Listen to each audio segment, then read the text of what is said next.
నమస్తే, నేను మీ Kishore. Welcome to signature studios.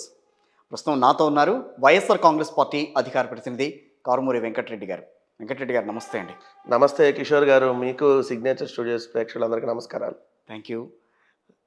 ఏంటంటారు, ఆంధ్రప్రదేశ్ రాజకీయాలు కొంత షర్మిల గారు వచ్చిన తర్వాత కొంచెం మారుతున్నట్టున్నాయి, ఈక్వేషన్స్ అండ్ పర్మిటేషన్స్ ఏం మారవు కానీ మారుతున్నట్టుగా ప్రచారం మాత్రం బాగా జరిగిద్దంట.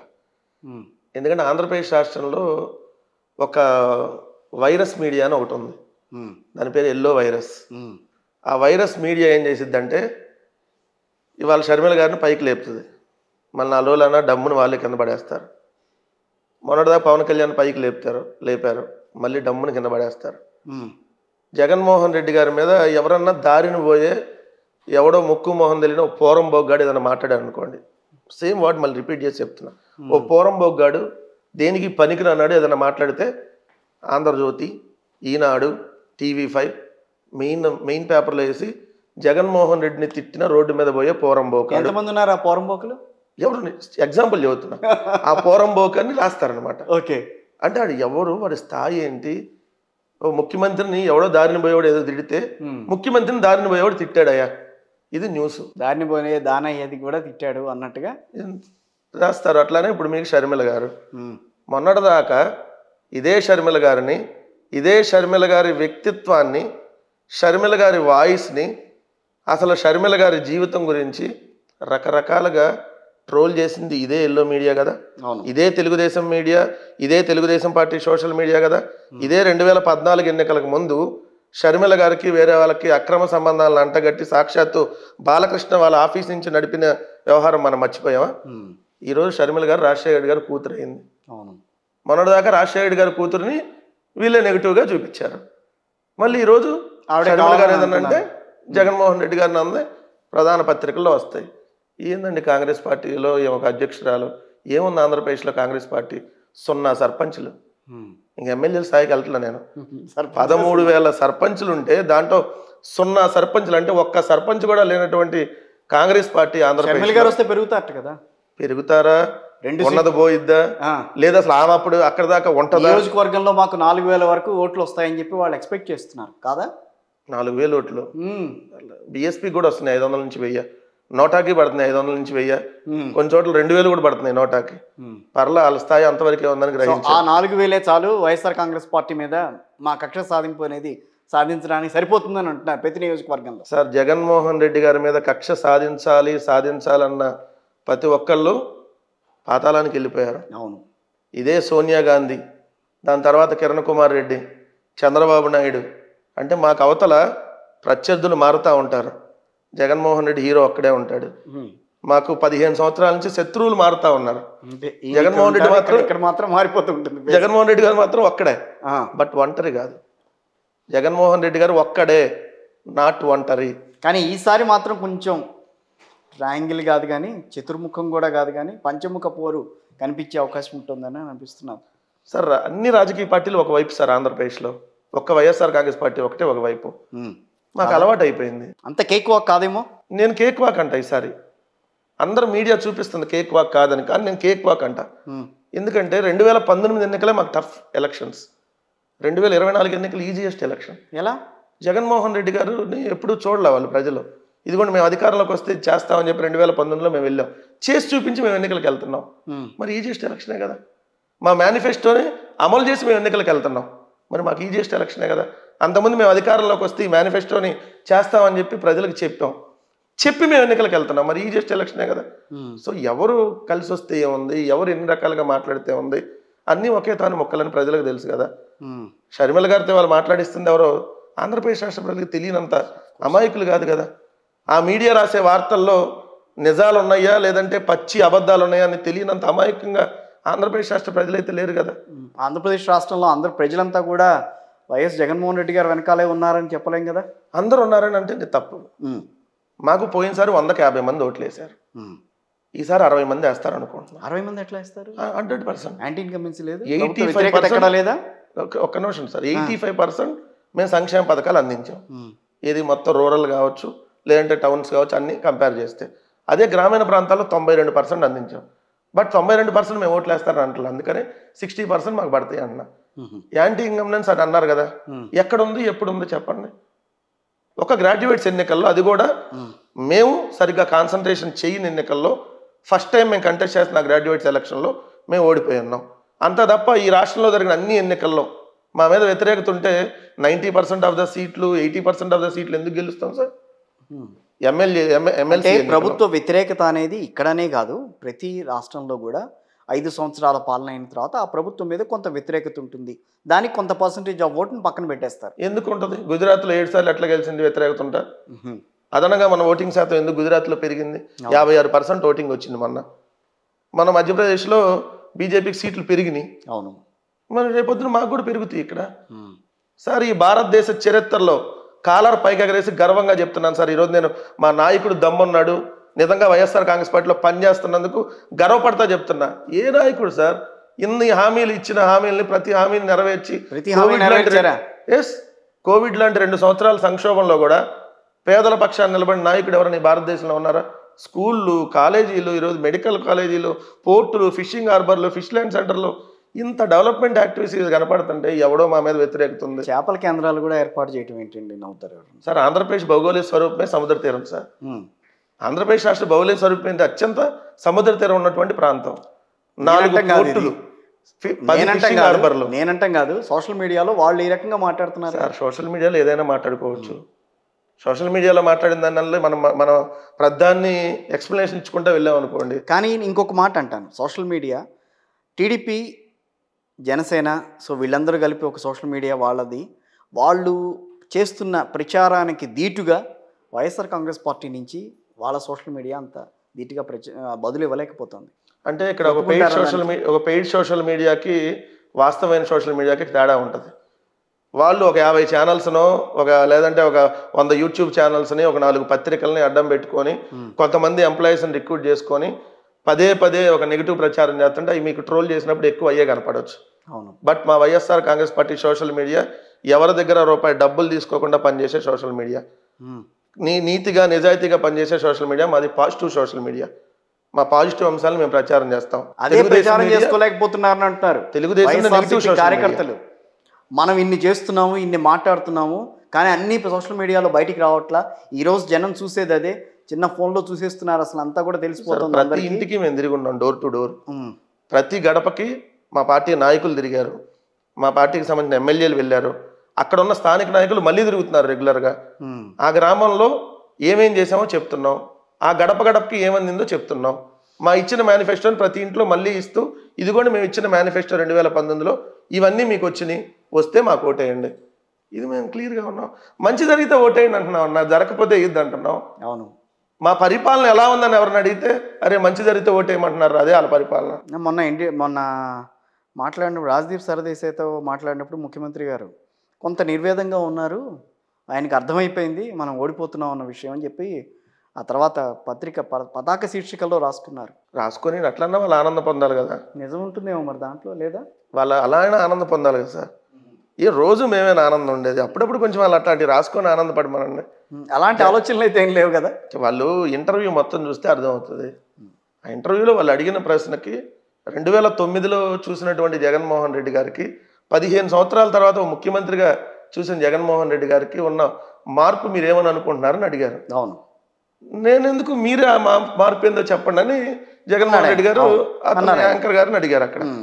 అడిగినప్పుడు ఆయన చెప్పాడు, ఒక ట్యాబ్ తీసుకున్న చిన్నపిల్ల మిమ్మల్ని కలిసినప్పుడు ఆ ముఖంలో చిరునవ్వు, ఆ పిల్ల ముఖంలో నేను చిరునవ్వు చూశాను అని చెప్పి యాంకర్ గారు చెప్పారు. అవును. మరి అంతకంటే ఏం కావాలి?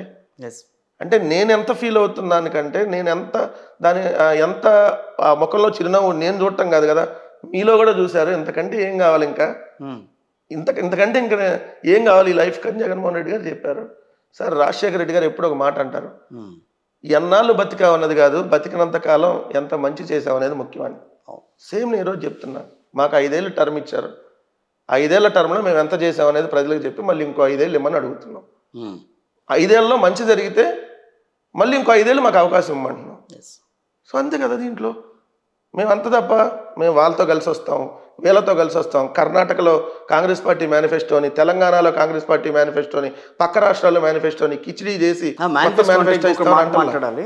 ఇంకొకటి, అక్కడ కర్ణాటకలో 5 హామీలు, ఇక్కడికి వచ్చేసరికి 6 హామీలు, అక్కడికి వెళ్ళేసరికి 8-9 హామీలు వస్తున్నాయని చెప్పి విన్నాను నేను. 650 తెచ్చుకోండి, ఏమైంది? అలా కాదు కదా, 650 ఇది వరకు హామీలు 600 హామీలు ఇచ్చి అవేం బుట్టదాఖలైన సందర్భం తెలుసు అనుకోండి.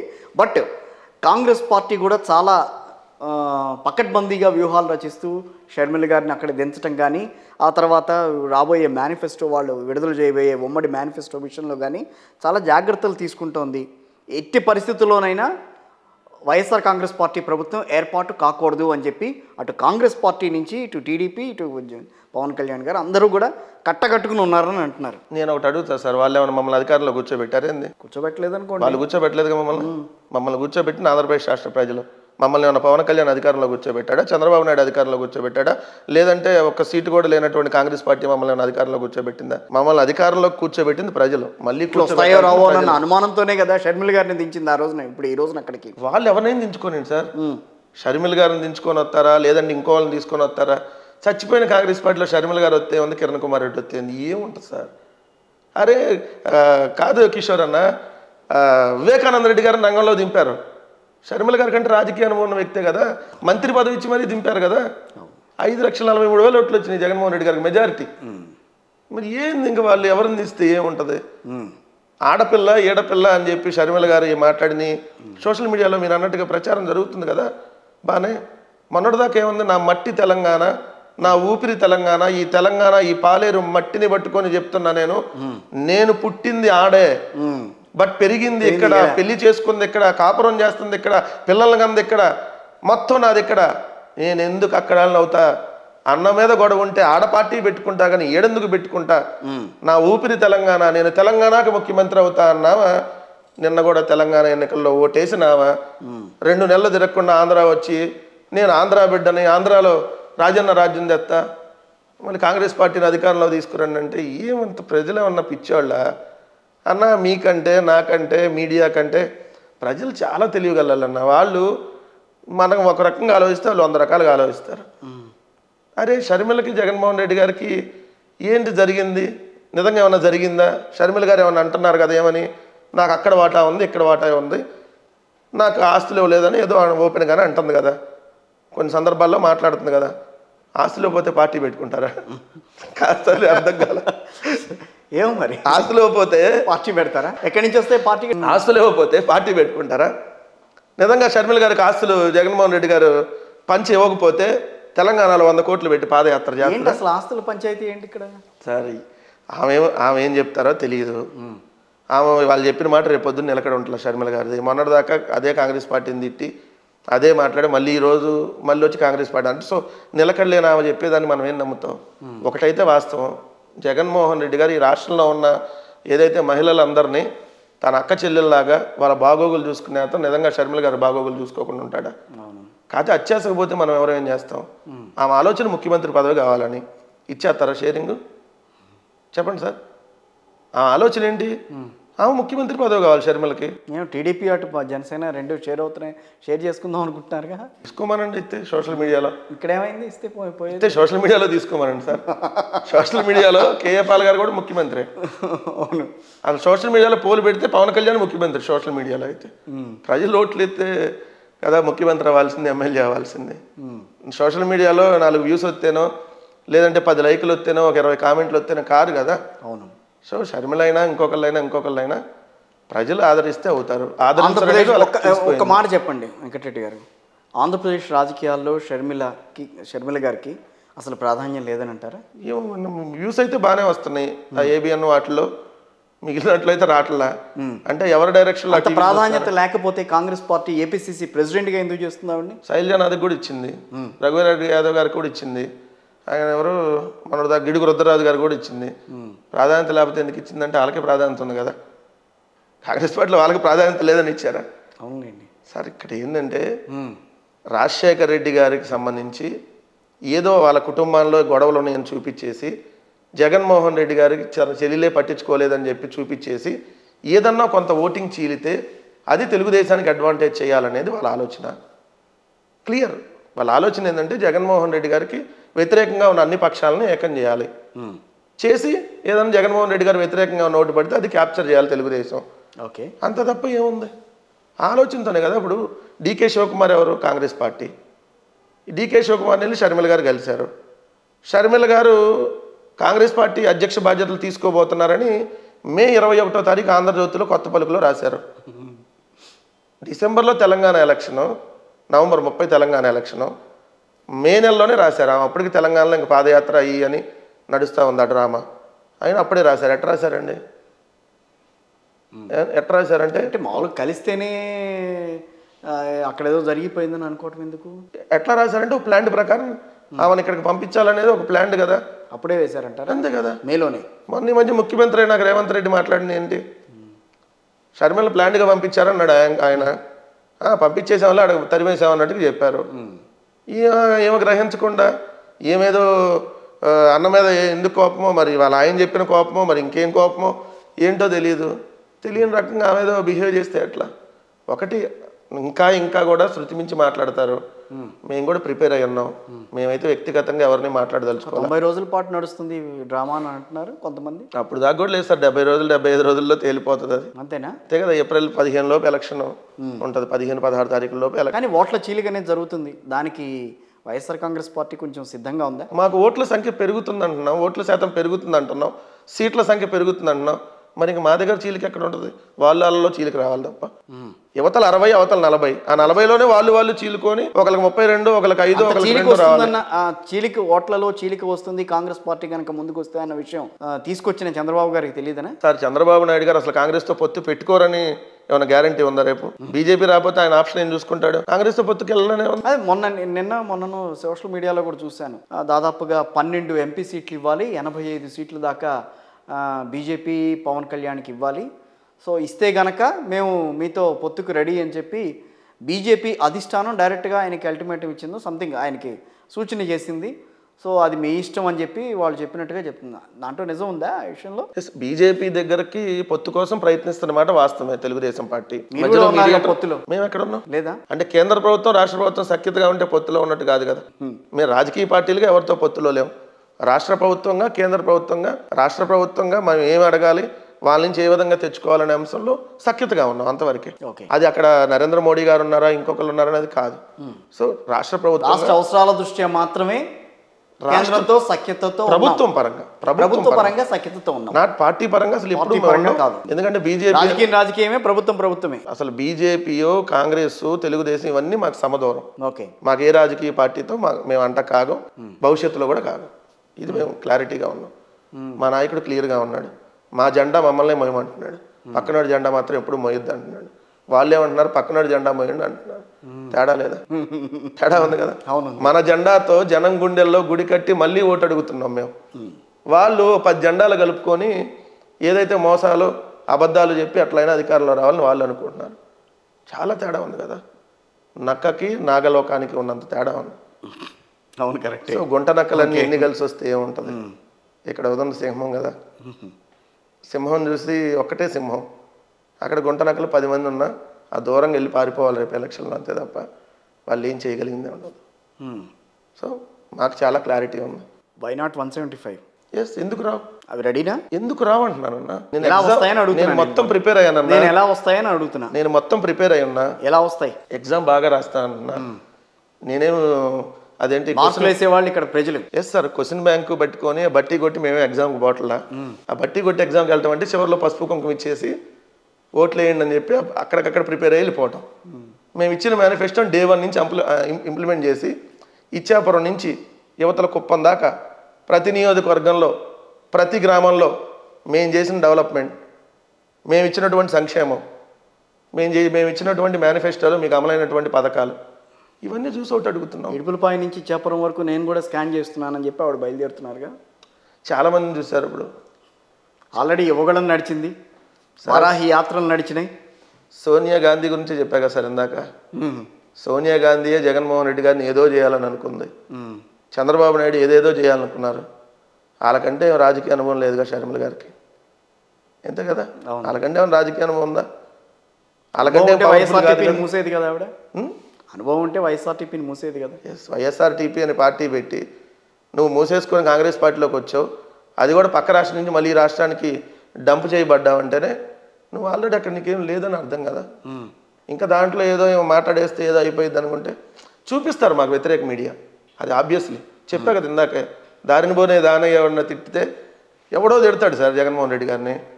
ఎవడు తిడతాడు తెలుసా? ఎవడో జగన్మోహన్ రెడ్డి గారు సాయంత్రం క్వార్టర్ మందు తీసుకోవాలంటే రేటు పెరిగిందని ఎవడో తిట్టాడు అనుకో రోడ్డు మీద పోయి, అది చూపిస్తారు వీళ్ళు. అది చూపించి వెంకటరెడ్డి గారు టూ మచ్ ఆఫ్ కాన్ఫిడెన్స్ కనిపిస్తోంది వైసీపీలో. సార్ కాన్ఫిడెన్స్ ఎందుకు కనపడుతుంది అంటే దానికి కూడా ఒక అర్థం ఉంది కదా. ఇప్పుడు మేమేం చేయకపోతే మా దగ్గర కాన్ఫిడెన్స్ రాదు కదా సార్. మేము ఎంత చేసాం కాబట్టి మా కాన్ఫిడెన్స్ వస్తుంది.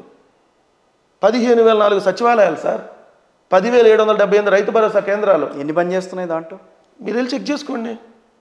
నేను చెప్పటం కాదు కదా, ఉన్నాయా లేదా, వర్క్ అవుతున్నాయా లేదా అనేది చెక్ చేసుకోండి. మరి ఎన్ని చేశాం కాబట్టి 100 సంవత్సరాల్లో ఉన్న మెడికల్ కాలేజీలు 11 అన్న.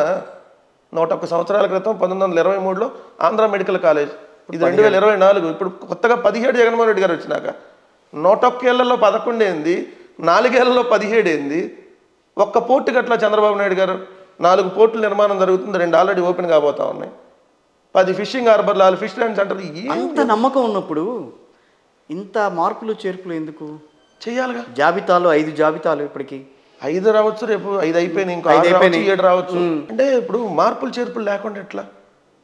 సీనియారిటీకి కొంత ప్రాధాన్యత ఇవ్వాలి, కొంత యంగ్కు ప్రాధాన్యత ఇవ్వాలి, కొన్ని క్యాస్ట్ ఈక్వేషన్లో ప్రాధాన్యత ఇవ్వాలి. ఇప్పుడు మేము పోయినసారి 151 సీట్లు గెలిచామన్నా. అవును. దాంట్లో 67 మంది ఫస్ట్ టైం అసెంబ్లీకి ఎన్నికైన ఎమ్మెల్యేలు, 56 మంది అయితే కొత్త మొక్కలు రాజకీయాలకి, ఫ్రెష్ ఫేసెస్ పొలిటికల్గా. మత వర్గ ప్రాంత రాజకీయాలు అంతగా వడబోసి చేయాల్సినంత అవసరం ఏంటి వచ్చింది అనేది చెయ్యాలి కదా. స్వాతంత్రం వచ్చి 77 ఏళ్ళు అయింది. 77 ఏళ్లలో కొన్ని కులాలకు అసలు ప్రాధాన్యత లేదు అసెంబ్లీలో. బీసీ అత్యధిక సామాజిక వర్గంగా ఉన్న బీసీలకి కొంచెం ఎక్కువ సీట్లు చేయాలి కదా. పోయినసారి 41 ఇచ్చాం బీసీలకి, ఈసారి ఇంకొంచెం పెరగాలి కదా, 4, 5, 7 ఇంకో పెరగాలి కదా. మరి ఇవన్నీ మేం చేసుకుంటా అంటే మేం చేసే మార్పులు చేర్పుల వల్ల అవతల పార్టీ వాళ్ళు మమ్మల్ని క్వశ్చన్ చేస్తున్నారంటే దీనివల్ల వాళ్ళకి ఏదో ఇబ్బంది కలుగుతున్నట్టే అర్థం కదా దానికి. ఇది ప్రభుత్వం తీసుకున్న నిర్ణయం కాదు కదా. వాళ్ళు క్వశ్చన్ చేశారంటే ప్రభుత్వం తీసుకున్న నిర్ణయం అయితే క్వశ్చన్ చేస్తారంటే ఓకే.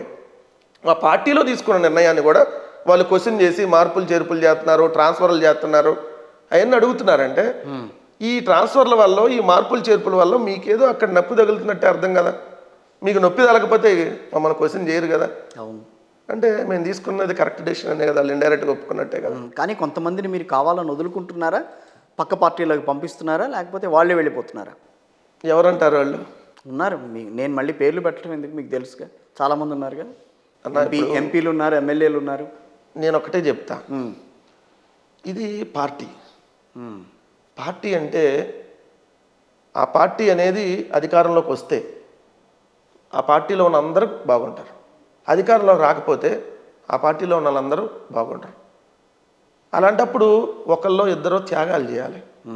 ఆ త్యాగాల వల్ల పార్టీ అధికారంలోకి వస్తుంది.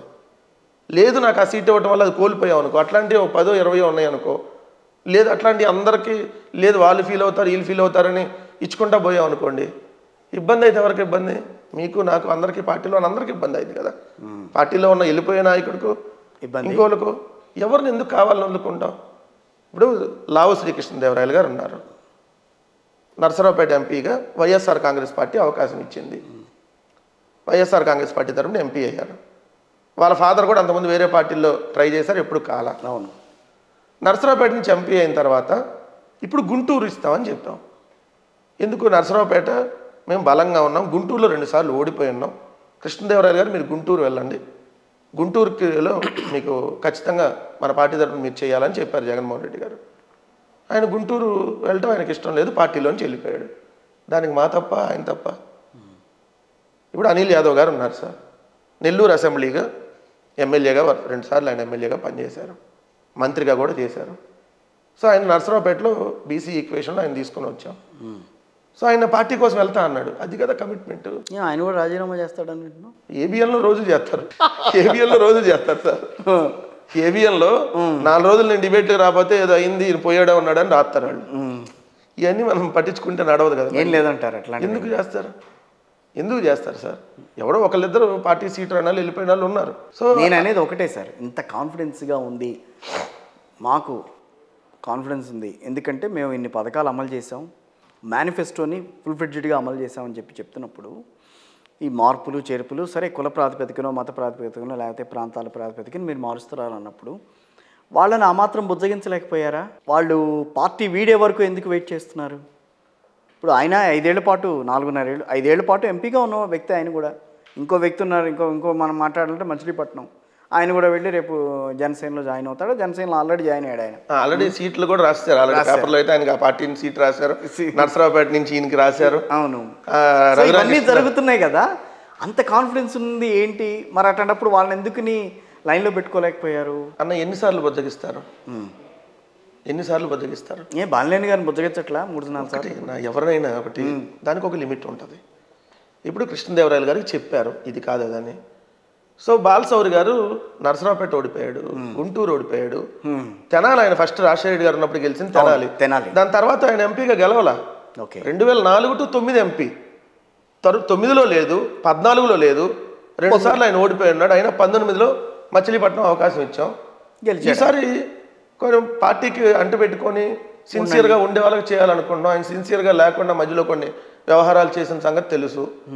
సో పార్టీ కమిట్మెంట్గా లేకుండా పక్క పార్టీలతో ఇండైరెక్ట్గా మాటలో చేర్పులు జరిగినప్పుడు వెనకాలేవో ఉన్నాయి ఇలాంటి వాటికి ఆబ్వియస్లీ ఉంటాయి కదా.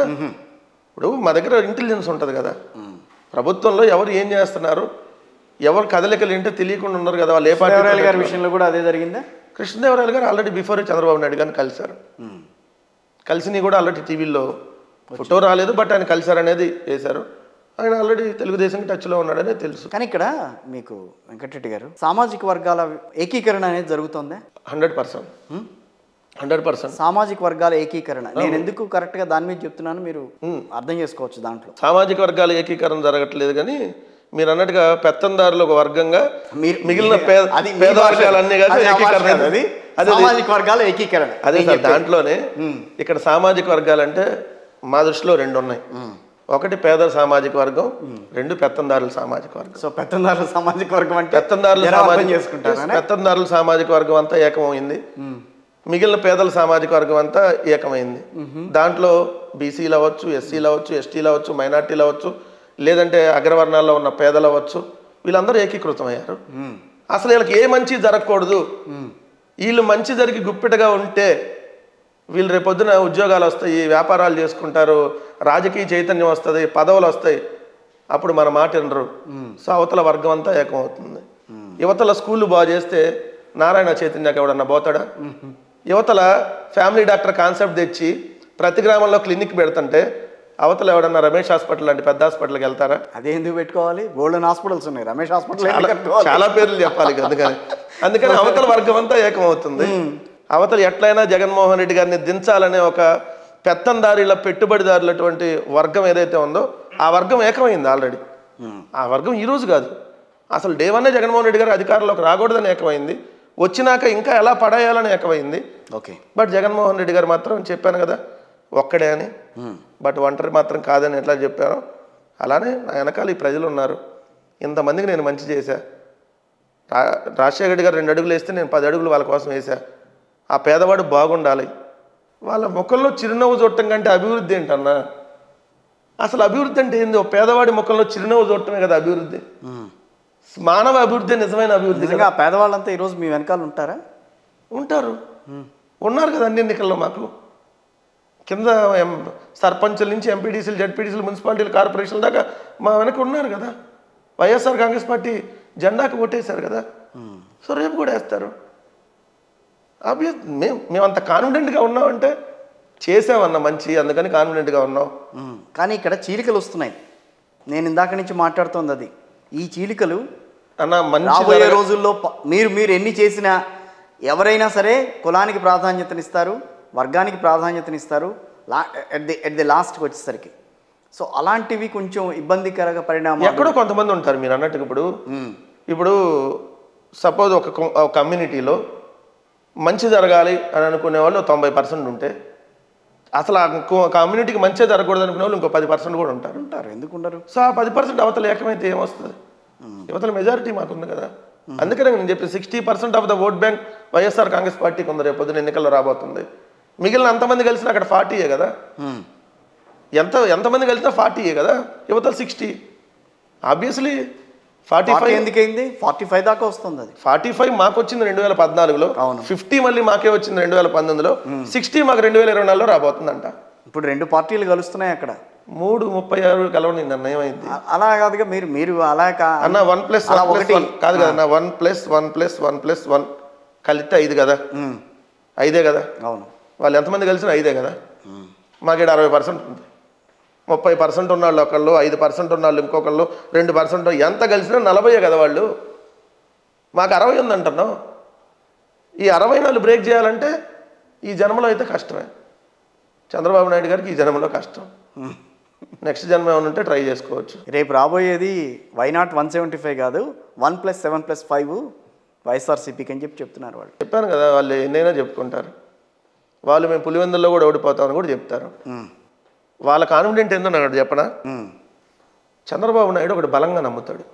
ఏంటదంటే నేనేం చెప్పినా తెలుగుదేశం పిచ్చి వాళ్ళందరూ వినేస్తారనుకుంటాడు. అది ఒకప్పుడు ఈనాడు అనే పత్రిక ఉండేది, అది ఈనాడు యుగంలో నడిచింది. వాళ్ళ ఇంటర్నెట్ యుగం. నాడు బాబే మాట్లాడాడు, నేడు బాబే మాట్లాడాడు. నాడు రామోజీ ఎలా పడుకున్నాడు, ఇవాళ ఎలా పడుకున్నాడు. నాడు చంద్రబాబు నాయుడు ఏ విధంగా మాట్లాడాడు, తర్వాత ఇప్పుడు ఏ విధంగా మాట్లాడుతున్నాడు. ఇవన్నీ ఇంటర్నెట్ యుగం కదా, తెలుగుదేశం వాళ్ళకు కూడా తెలుసు. అరే ఈయనకి ఏమైనా మైండ్ పోయిందా, ఏంది రోజు సెల్ ఫోన్ కనిపెట్టా అంటాడు, అసలు ఈ భూమండలంలో మనుషులు కనిపెట్టిందేనా అంటాడు అని వాళ్ళు కూడా ఏమంటారు. వాళ్ళు బయట చెప్పుకోలేరు కదా, ఎందుకంటే ఆబ్వియస్లీ మమ్మల్ని వ్యతిరేకించే వాళ్ళు ఇక అక్కడ ఉండిపోవాల్సిందే కదా. అవును. సో ఊర్లో వర్గాలుగా ఉన్నప్పుడు యువతల వైసీపీ వర్గంగా, అవతల తెలుగుదేశం వర్గంగా ఉంటే వాళ్ళు చంద్రబాబు నాయుడు చెప్పే అబద్ధాలని తెలుసు, చంద్రబాబు నాయుడు చెప్పే అన్ని అబోధ కల్పనని తెలుసు. అయినా తప్పదు, వాళ్ళు కొంతమంది అక్కడ ఉండాల్సిందే. వాళ్ళు మనసులో చెప్తారు, మనం బయటికి చెప్తున్నాం అంతే. సో ఎవరు ఎన్ని కలిసి వస్తే ఏముంటుంది. కలిసి రమ్మంటున్నాం అన్న, ఎందుకని కలిసి రమ్మంటున్నాం అంటే బీజేపీ కూడా వాళ్ళతోనే వెళ్ళాలని మేము మనస్ఫూర్తిగా కోరుకుంటున్నాం. లేకపోతే ఏమంటారంటే రేపు పొద్దున ఓడిపోయినాక తెలుగుదేశం జనసేనతో కూడా బీజేపీ కూడా వచ్చి ఉంటే చూపించే వాళ్ళమేమో అనేవాళ్ళు అంటారు. అవకాశం ఎందుకు ఇవ్వాలి, అందరు కలిసి వచ్చేస్తే. 2014 రిపీట్ అయిద్దని వాళ్ళు అంటున్నారు కదా, 2019కి మించిన తీర్పు రిపీట్ అయిద్దని మేము అంటున్నాం. 2019కి మించిన తీర్పు రిపీట్ అవ్వబోతుంది అంటున్నాం. కాపు సామాజిక వర్గంలో ఏకీకరణ వచ్చింది, కమ్మ సామాజిక వర్గంలో ఏకీకరణ వచ్చింది. సో వాళ్ళు మేజర్ ఓట్ బ్యాంకు అటు టీడీపీకి కానీ ఇటు జనసేనకు కానీ. వాళ్ళని కాదని రేపు వైఎస్ఆర్ కాంగ్రెస్ పార్టీ రావాలంటే ఎవరిలో ఏకీకరణ తీసుకురావాలి. ఎవరు చెప్పారు వాళ్ళలో ఏకీకరణ వచ్చింది అని? మా దగ్గర ఉన్న పేరు నాని కాపు సామాజిక వర్గం కాదా? అంబటి రాంబాబు గారు కాపు సామాజిక వర్గం కాదా? లేదు సార్, మా దగ్గర దాదాపుగా 25 మంది కాపు సామాజిక వర్గానికి సంబంధించినటువంటి ఎమ్మెల్యేలు ఎమ్మెల్సీలు ఉన్నారు. కమ్మ సామాజిక వర్గానికి సంబంధించిన వాళ్ళ అబ్బాయి చేస్తున్నారు. అంబటి రాంబాబు గారు పోటీ చేస్తున్నారు లేదా ఇంకా? రాంబాబు గారు చేస్తున్నారు, నాన్నగారు పేరు నాన్నగారు వాళ్ళ అబ్బాయి చేస్తున్నాడు. సో మా దగ్గర ఉన్న ఎమ్మెల్యేలు వాళ్ళందరూ ఆ సామాజిక వర్గం కదా. మరి ఏకీకరణ అయితే ఒక్కళ్ళు కూడా మా పార్టీలో లేనట్టు అర్థం కదా. అప్పుడు నేను లేదన్నట్లా నేను, కానీ వాళ్ళు చాలా మొండిగా ఉన్నారు ఆ విషయంలో. సార్ కొంతమంది ఉంటారు, ఎవరు సినిమాలను అభిమానించే హీరోలను అభిమానించే వాళ్ళు కొంతమంది ఉంటే అదంతా ఏకమైపోయిందంటే అట్లా. అదే ఏకమైతే ఈస్ట్ వెస్ట్ గోదావరిలో మరి మేమన్నీ మున్సిపాలిటీలు ఎలా గెలవగలిగాం, అదే మీరు అన్నట్టుగా మీ అంగళ్ళ జడ్పీటీసీలు ఎంపీటీసీలు అన్నీ ఎలా గెలవగలిగాం. సో ఎప్పుడూ కూడా మీరు అన్నట్టు కాపు కమ్యూనిటీ ఏ రోజు కూడా ఒక వైపు వన్ సైడ్గా ఎప్పుడూ లేదు, ఉండదు కూడా. వాళ్ళకి తెలుసు పార్టీలు, రాజకీయాలు, వర్గాలు ఇవన్నీ ఉంటాయి. ముద్రగడ గారిని మరి ఎందుకు తీసుకోవాలని అనుకున్నారు, మళ్ళీ ఆయన ఎందుకు పక్కకి వెళ్ళాడు, ఈ రోజున బీజేపీకి వెళ్తున్నారని చెప్పి ఇంకో వాదన వస్తుంది. రకరకాలుగా మీ నుంచి అయిపోయింది, మీరు ఎందుకో కాదనుకున్నారో, లేకపోతే ఆయన మిమ్మల్ని కాదనుకున్నారో, అట్నుంచి జనసేనకని అన్నారు, పవన్ కళ్యాణ్ కలుస్తున్నారు అన్నారు, టీడీపీని కలుస్తున్నారని చెప్పారు. ఇవాళ లేటెస్ట్ ఏంటంటే ఆయన బీజేపీలోకి వెళ్తారు అని చెప్పి మళ్ళీ వాదన. కాదు కిషోర్ గారు, ముద్రగడ పద్మనాభం గారిని మేము ఇన్వైట్ చేసాము జాయిన్ అవ్వటానికి, లేదంటే మా పార్టీలోకి వస్తున్నాడని, కానీ మేము ఎక్కడా చెప్పలేదు కదా. మేము ఎక్కడైనా ప్రకటించామా? చెప్పలేదు. మరి మీడియానే కదా. ఇప్పుడు ఆయన జనసేనలోకి వెళ్తున్నాడని వాళ్ళ అబ్బాయి అనౌన్స్ చేశాడు, మళ్ళీ ఇప్పుడు బీజేపీలో కానీ మళ్ళీ వార్తలు వస్తున్నాయి. సో అది ఆయన చెప్పాలి, ఆయన చెప్పాలి తప్ప మేమైతే నిజంగా ఏమైనా ఇన్వైట్ చేస్తుంటే మా వాళ్ళు చెప్తారు కదా. అంటే అక్కడ ఆలోచించేది ఏంటంటే, ఎవరైనా కాపులు ఆలోచించేది ఏంటంటే, మాకు నేతృత్వం వహించిన ముద్రగడ గారు ఎటుంటే మేము అటుంటాం అని అనుకుంటారు. వాళ్ళు అనుకుంటారా అనుకోరా? సార్ ఒక్క మాట నేను దానికి చెప్తా. ఎన్ని సంఘాలు ఉన్నాయి కాపు సంఘాలు ఈ రాష్ట్రంలో? ఎన్ని కమ్మ సంఘాలు ఉన్నాయి? ఎన్ని రెడ్డి సంఘాలు ఉన్నాయి? ఎన్ని బీసీ సంఘాలు ఉన్నాయి? చెప్పండి. అందరూ ఆ సంఘాలకి ఇప్పుడు బీసీ సంఘం మొత్తం వన్ వైపు అని చెప్పేస్తే అందరు బీసీలు అందరూ వన్ వైపు ఉన్నట్టేనా? ఒక కాపు సంఘం అంతా మేము ఇదిగో పవన్ కళ్యాణ్కి మద్దతిస్తామంటే కాపులందరూ పవన్ కళ్యాణ్కి మద్దతు ఇచ్చినట్ట? మీరు ఇన్ని వందల సంఘాలు ఉన్నాయి, దాంట్లో ఓ సంఘం రెండు సంఘం పవన్ కళ్యాణ్కి మద్దతు ఇచ్చామంటే వాళ్ళంతా ప్రధానంగా కొంచెం కాపు సంఘాలంతా కూడా వాళ్ళకి వ్యతిరేకత ఎక్కడ ఏర్పడింది వైఎస్ఆర్ కాంగ్రెస్ పార్టీ కంటే, అంబేద్కర్ పేరు తీసుకొచ్చి మీరు జిల్లాకి అమలాపురం దాన్ని తీసుకొచ్చి ఆ పేరు పెట్టారు. సో అక్కడ వాళ్ళకి కొంచెం ఇబ్బంది కలిగింది. లేదు సార్, కాపు సంఘాలు కాదు అభ్యంతరం చేసింది, జనసేన పార్టీ. చాలా తేడా ఉంది దాంట్లో. అవునా? జనసేన పార్టీలో ఉన్న కొంతమంది అమలాపురంలో జరిగిన విధ్వంసం అమలాపురంలో జరిగినటువంటి ఆ విధ్వంసకాండ ఏదైతే ఉందో, మంత్రుల ఇళ్ల మీదకి వెళ్ళి అంబేద్కర్ గారి పేరు పెట్టడానికి వీల్లేదని చెప్పి దాడులకు ఎవరైతే ఉసిగొలిపారో అది ఒక కమ్యూనిటీ కాదు, అది ఒక పార్టీకి సంబంధించినటువంటి నేతృత్వం, అది కూడా జనసేనకు సంబంధించిన నాయకులు. కానీ వాళ్ళు ఇప్పటికీ ఆ మాట మాట్లాడుతున్నారు. కాపులు మాట్లాడలేదు, జనసేనలో ఉన్న కొంతమంది మాట్లాడవచ్చు. జనసేన అంటే ఇప్పుడు వైఎస్ఆర్సీపీ కాపులు వేరు, జనసేన కాపులు వేరు లేదు సార్. ఇప్పుడు ఒకటి వైఎస్ఆర్ కాంగ్రెస్ పార్టీ మాట్లాడిందంటే రెడ్లు మాట్లాడినట్ట, లేదంటే ఒక 4 రెడ్డి సంఘాలు మాట్లాడినంటే వైఎస్ఆర్ కాంగ్రెస్ పార్టీ మాట్లాడినట్టు కాదు కదా. సో అక్కడ జరిగినటువంటి దాంట్లో ఒక ప్లాన్డ్ ప్రకారం అక్కడ గొడవలు సృష్టించాలి, వేరే రణరంగం సృష్టించి ఈ ప్రభుత్వాన్ని డ్యామేజ్ చేయాలనేటటువంటి ఒక ప్రయత్నం వాళ్ళు చేశారు. చేసిన దాంట్లో కొంత సక్సెస్ అయ్యారు. బట్ తర్వాత అక్కడ ఉన్నటువంటి ఎవరైతే అది చేశారో వాళ్ళు కూడా రిలీజ్ అయ్యారు. ఎస్, మేము అనవసరంగా ట్రాప్లోకి వెళ్ళాం, అంబేద్కర్ గారి పేరుని మనం వ్యతిరేకించడం ఏంటి అని చెప్పి అయ్యారు. తర్వాత వాళ్ళ మీద నమోదైన కేసులను కూడా రాష్ట్ర ప్రభుత్వం పెద్ద రకంగా ఆలోచించి ఎస్ వాళ్ళ భవిష్యత్తు నాశనం కాకూడదు, ఏదో ఆవేశంలో ఎవరో ఉసిగొలిపితే చేసినటువంటి దానికి వాళ్ళు కాకూడదని కేసులు కూడా తీసేయడం జరిగింది. కేసులు అంటే ఒకటి గుర్తొచ్చింది, కోడికత్తి సీను కేసు వ్యవహారం ఇంకా నడుస్తోంది కదా, ఏంటి దాని వ్యవహారం చేయాలి కదా. ఇప్పుడు అది రాష్ట్ర ప్రభుత్వానికి సంబంధం లేని అంశం. మీరు అన్నట్టు రాష్ట్ర ప్రభుత్వంలో సిఐడియో లేదంటే దర్యాప్తు సంస్థలు జరుగుతుంది. 4 ఏళ్ల నుంచి జైల్లో ఉన్నాడు అతను. అదే సార్, అది ఎవరు తేల్చాలి? బెయిల్ ఇప్పించాల్సింది జగన్మోహన్ రెడ్డి గారా, న్యాయస్థానం బెయిల్ ఇవ్వాల్సింది? ఈ తిక్కలాలందరూ టీవీలో ఏదేదో మాట్లాడుతుంటే నాకు అర్థం కాల. జగన్మోహన్ రెడ్డి గారు మీరు బెయిల్ ఇప్పించండి అంటున్నారు. జగన్మోహన్ రెడ్డి గారు న్యాయమూర్తి, బెయిల్ ఎట్టి ఇప్పిస్తారు? జగన్మోహన్ రెడ్డి కేసు మీరేగా కేసునే చేసింది సార్. జగన్మోహన్ రెడ్డి గారి మీద జరిగింది దాడి. జగన్మోహన్ రెడ్డి గారిని పొడిచినాడు, జైల్లో ఉంటే అతనికి బెయిల్ ఇప్పించమని మమ్మల్ని అడుగుతున్నారు. న్యాయస్థానానికి వెళ్ళండి, న్యాయస్థానం ఇస్తే మేమన్న దాంట్లో అబ్జెక్ట్ చెప్తావా? న్యాయస్థానం కదా ఇవ్వాల్సింది. జగన్మోహన్ రెడ్డి గారు కావాలని చేయించుకుంది, అట్లా చేయించుకుందని చెప్పారు కాబట్టి ఏదో సార్ ఎన్ని రకాలైనా మాట్లాడతారు వాళ్ళు. చెప్పట్లా జగన్మోహన్ రెడ్డి గారు అమ్మ బాగున్నావంటే నీ అమ్మ బాగున్నావని అంటారు వీళ్ళు. అంత గలీజ్గా తయారైంది ఆ తెలుగుదేశం వాళ్ళకి సంబంధించినటువంటి మీడియా. సో వాళ్ళు కోడికత్తి సీన్ ఫ్యామిలీ అంతా కూడా ఇప్పుడు టీడీపీకి వెళ్ళిందా మీ ఉద్దేశం? వాళ్ళు మొదటి నుంచి తెలుగుదేశమే కదా, కొత్తగా వెళ్ళేదేమన్నా? వాళ్ళ గురించి వాళ్ళు కావాలంటే ఆ గ్రామాల్లో మీరు ఎంక్వైరీ చేయండి. వాళ్ళు ఎవరైతే ఆ సీను అనే అతను తెలుగుదేశం పార్టీ. మీకు ఎప్పుడు అనిపించలేదా పాపం ఒక ఇబ్బందికర పరిస్థితుల్లో ఉన్నాడు ఆ సీను అన్నతను, 4 ఏళ్ల నుంచి అక్కడ ఇబ్బంది సార్? అదే జగన్మోహన్ రెడ్డి గారికి ఏమన్నా అయ్యుంటే, జగన్మోహన్ రెడ్డి గారికి ఏమన్నా అయ్యుంటే, జగన్మోహన్ రెడ్డి గారికి పెద్దగా ఏం కాలేదు కాబట్టి ఇప్పుడు అతను జైల్లో ఉంటే మనకి ఏమైనా అయ్యిందా, ఏమైనా అనిపించిందా అని మీరు అడగలుగుతున్నారు. అదే జగన్మోహన్ రెడ్డి గారికి ఏమైనా అయింది? అవునండి, అది కరెక్టే. అయిపోయింది. ఈరోజు ఇంతమంది పేదల్ని ఇంతమంది చదువుకోవటానికి ఒక ముఖ్యమంత్రిగా అట్లాంటి వ్యక్తిని మన నిజంగా ఏమన్నా అయ్యుంటే. సో వీళ్ళందరూ మానవత్వం లేకుండా జగన్మోహన్ రెడ్డి గారి మీద దాడి చేసిన వ్యక్తికి సపోర్ట్ చేస్తున్నారంటే ఏ స్థాయికి అదే మానవత్వం అతని మీద చూపించచ్చు కదా. న్యాయస్థానాలు అడగమనండి సార్, దాన్ని మన చేతిలో ఉన్న అంశమా? ఇప్పుడు పోలీసు కస్టడీలో ఏమైనా ఉన్నాడు ఆయన, న్యాయస్థానం డైరెక్షన్లో ఉన్నారు, ఎన్ఐఏ దర్యాప్తులో ఉన్నారు. ఎన్ఐఏ కదా విచారణ చేసింది. అవును. సో ఎన్ఐఏ దర్యాప్తు తొందరగా, దానికి మీకు ఎటువంటి సంబంధం లేదని అంటారు ఆ విషయంలో? అక్కడ ఏముంటుంది సార్, ఎందుకు ఉంటుంది? అసలు ఎంత దారుణం అంటే కోడికత్తని సంబోధించడమే అవహేళనగా మాట్లాడినట్టు అర్థం అంటారు. అంతే కదా మరి. ఇప్పుడు పిస్టల్తో కాలిస్తే పిస్టల్ దాడి అంటారా? లేదు కదా. అలిపిరిలో చంద్రబాబు నాయుడు గారి మీద నక్సలైట్లో దాడితే అలిపిరిలో జరిగిన దాడి అంటున్నావా, లేదంటే ఇంకేదన్నా అంటావా? ఒక వ్యక్తిని ఉరేసి చంపితే ఉరి ఇది అని అంటారా? ఇక్కడ కోడికత్తి దాడి చేస్తే కోడికత్తి కేసు అంట. ఎవరు పెట్టారు కోడికత్తిని పేరు? పెడతారు పెట్టుకున్నారు కదా ఆ రోజున. కాదా సార్, వైకాపా అంటే వైఎస్ఆర్ కాంగ్రెస్ పార్టీని వైకాపా అని రాస్తారు వాళ్ళు. అంటే వైఎస్ఆర్ అని పేరు కూడా రాస్తే ఏమన్నా ఇబ్బంది వాళ్ళకి, రాస్తే వైకాపా పార్టీ అని రాస్తారు. ఏమనాలి ఇంకా? ఓకే. అంటే ఎలా ఉంటాయి అనేది మీకు ఎగ్జాంపుల్ అనమాట. సో వాళ్ళకి అన్వయించుకొని ఎలా అయినా వాళ్ళకి ఎంతో కొంత లాభం చేకూర్చని వాళ్ళు రాసుకుంటారు. సీని వ్యవహారాన్ని ఏం చేద్దాం అనుకుంటున్నారు? మీరేం చేయరా? మేము చేయడానికి ఏమన్నా సార్ చెప్పండి. చేయడానికి ఏం లేదా? అసలు పార్టీకి ప్రభుత్వానికి ఈరోజు ఏం సంబంధం? ఈరోజు పార్టీకో ప్రభుత్వానికో మేము తీసుకునే నిర్ణయం కాదు కదా. అవును. వాళ్ళు బెయిల్ కావాలంటే ఎక్కడ అప్లై చేయాలి? కోర్టులో అడగాలి. బెయిల్ అప్లై చేస్తున్నారేమో ఎవరు? ప్రభుత్వం. మేమా?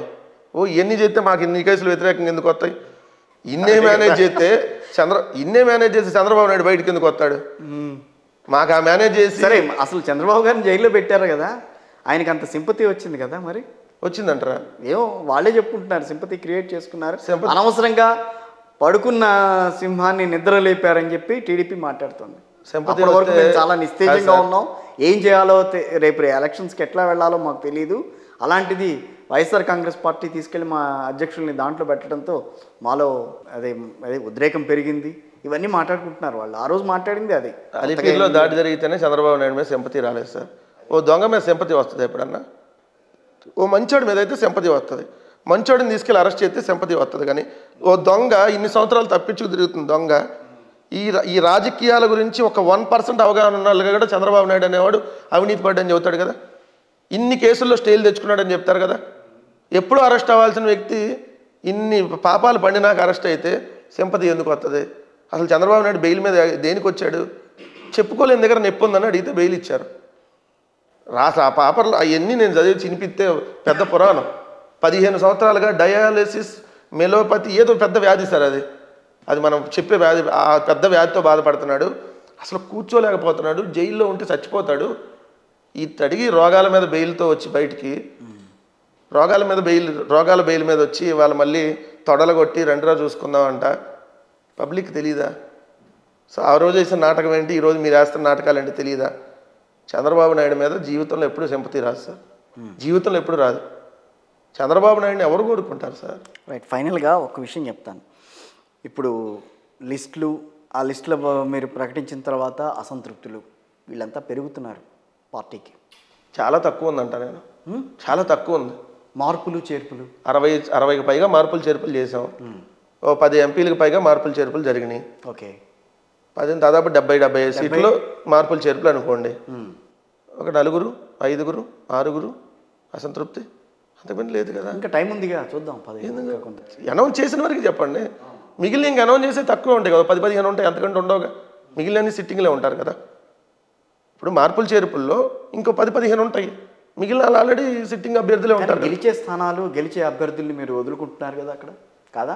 వైఎస్ఆర్ కాంగ్రెస్ పార్టీ పైన కిషోర్ గారిని నిలబెట్టినా రేపొద్దు కిషోర్ గారు ఎమ్మెల్యే అవుతాడు. ఎక్కడిస్తారు నాకు పోటీ చేస్తే?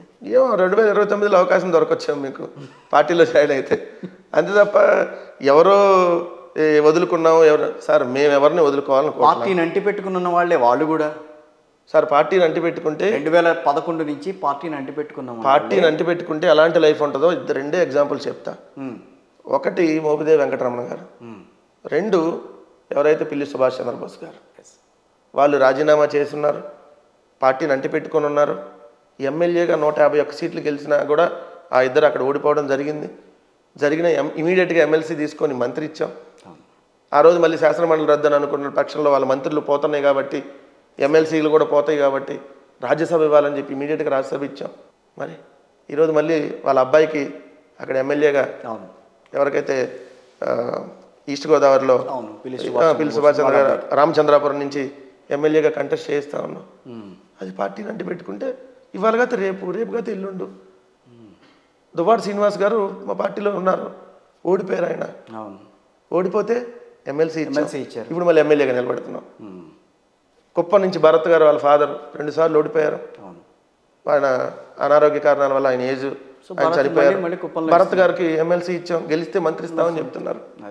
సో పార్టీని నమ్ముకొని ఉంటే, పార్టీ లేకపోతే కరెక్టే, నేనేం కాదనట్లా. మీరు మీ స్ట్రాటజీ ఆ రకంగా కోల్పోతున్న వాళ్ళని కోల్పోతున్నట్టుగానే అట్లా వెళ్ళిపోతున్నారేమో వాళ్ళు సార్. మళ్ళీ వాళ్ళని ఈ రాష్ట్రంలో దేవరాయలు గారు కానీ బాలశౌరి సరే వాళ్ళ వెనకాల ఏదో ఉందని అన్నారు కొంతమంది. ఇట్లా ఇప్పుడు బాలినేని గారి పరిస్థితి ఏంటో ఎవరికి తెలియదు ఇంకా.